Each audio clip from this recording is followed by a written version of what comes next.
60 बह गया जी टिब्बे दे विच। टायर भी ये है नहीं सी ते फिर भी बह गया, क्योंकि टायर पुराने होण ते ट्रैक्टर नहीं थल्ले गुड्डी नहीं मारदा, जिहदी वजह ट्रैक्टर नहीं बहिंदा। टिब्बा हैगा सी, देख लो जी। हुण अगे गाजी पाउण लगे आ देख लो जी, सारा टिब्बा ही है ते गर्मी भी बहुत आ। चेक कर लो जी।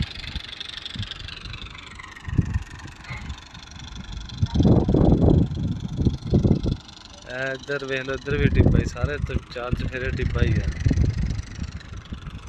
कच्ची जगह सी ते ट्रैक्टर गया बह, पाउण लगे वेले गाजी नूं मोरे। तुहानूं दिखाउने अल्लाह खैर करेगा। टोचन बेलियां ने बहुत लम्मा पाया जी ते अल्लाह खैर करेगा। 60 में वज गया थल्ला ते अगे ते हैगा गाजी।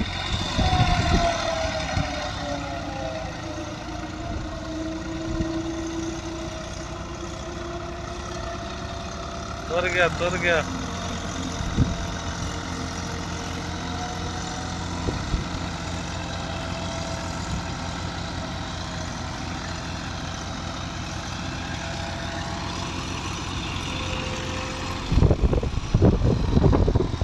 तुर गया थल्ला किधर निकल गया जी। आ वेख लो जी।